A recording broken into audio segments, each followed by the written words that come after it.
Yeah.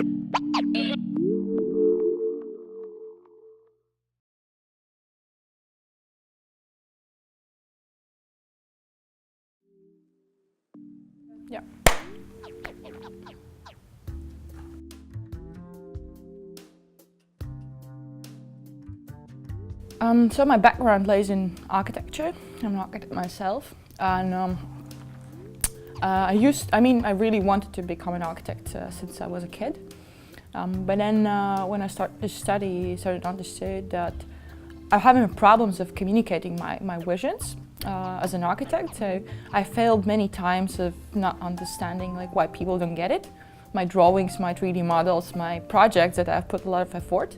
And then I realized that tools that architects use to communicate their visions, their projects, are long gone, and they're super old and from the last century, haven't changed at all. Mm-hmm. And this is how I start to think about virtual reality as a new medium for architects to be able to bring the visions into to people and also to fellow team members. And this is how we established Vividly. It started as an experimentation, a sort of spillovers in between technology and tech people and young architects. And from experiment, it grew to the startup. And now we are less than a year young, and we are very fast forward developing.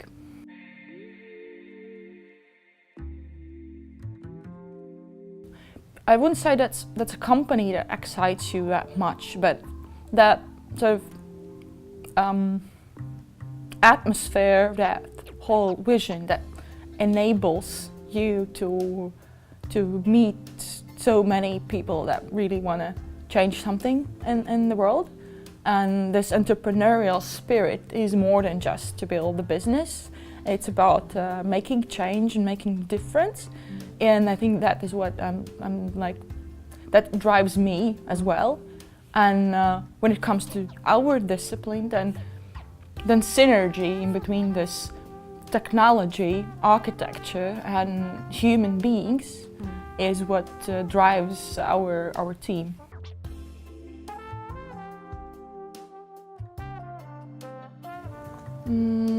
Talking about, like, especially in local ecosystem, I can talk about Latvia, for example, in specific. We have a really high rate of idea generation. There are so many opportunities and ways how you can generate an idea. And we have like those sort of growth companies.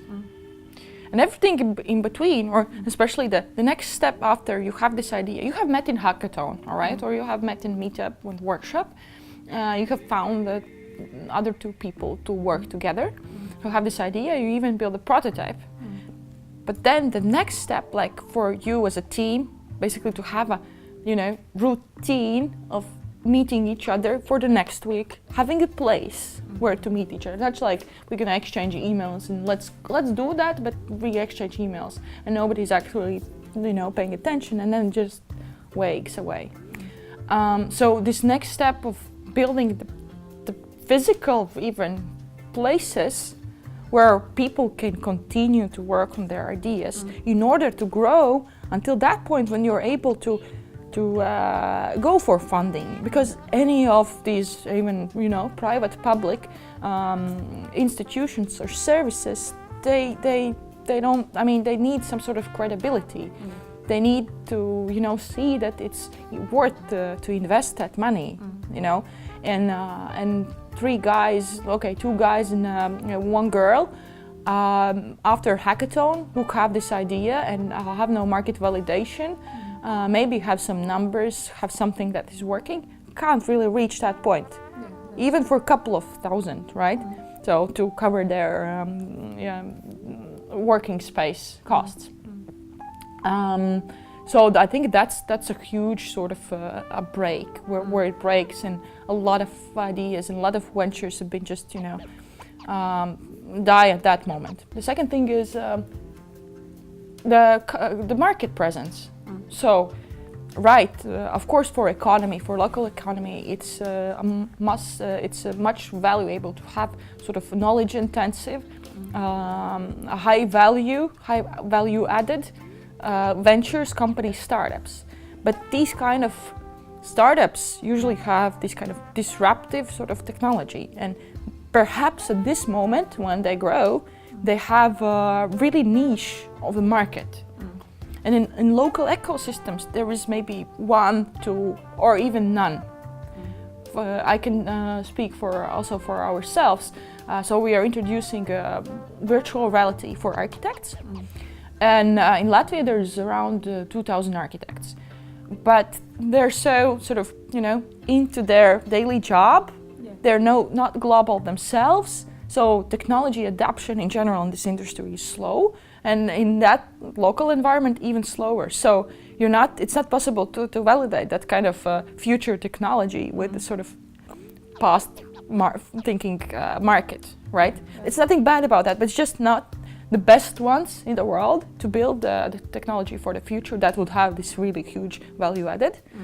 And that may be one, but another thing, the third one, is that, for example, basically we are disrupting construction architecture market. So we are looking into like 10 to 20 years in the future.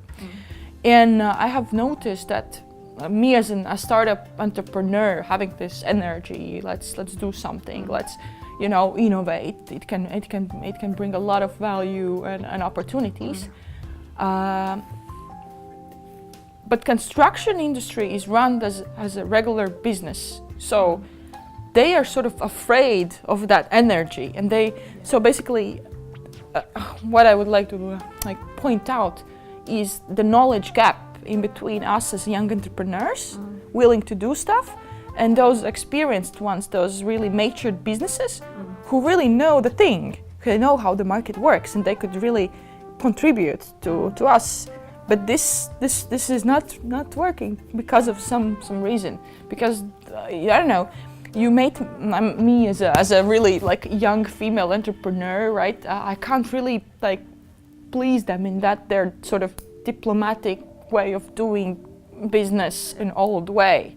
So I just go, and kick the doors and I say, hey, let's do that.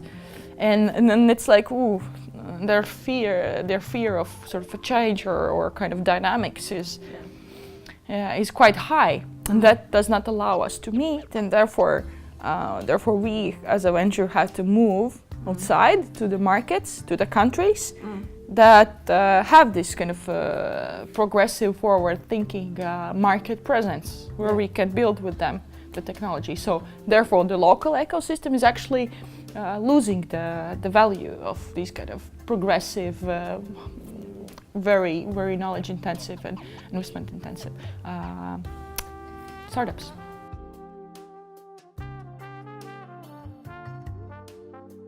Yeah, no, absolutely. Yeah. That's the first thing you should do. You should just go there and be with those people and just observe that mindset in order to understand. I mean, understand how that thing works, and also, so we grew out from Riga, and startups in Latvia were the community, let's say, that had this global thinking. So me coming from architectural world, I thought, I was disappointed in this sort of, conservative thinking and no global ambitions and so on. So startups is something super opposite, and that just opens because people are traveling here and there. They're all the time on the move and bringing knowledge in and out. So this was the spot where you can just source this kind of global vibe and not look from to the world from your perspective on the ground, but actually have the world, in your hands and seeing, okay, San Fran, London, Tokyo, Hong Kong, Sydney, so it's everything here, right? How does it move, right? And that's why, all right, architecture, construction, these regions are really growing. It means so you can analyze the world from that perspective by just having that mindset. You start to look also in your industry from your perspective and how globally it can, grow, and what kind of doors I have to open.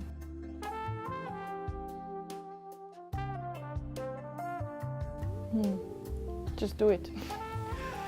Just start to do it, and don't lose the courage, instinctive courage, especially for ladies. Maybe even risk more, but have your metrics for that, for yourself.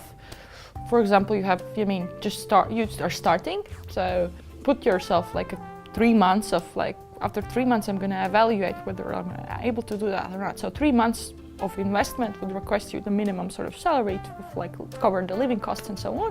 That is your investment to test whether you would like to like move forward or not.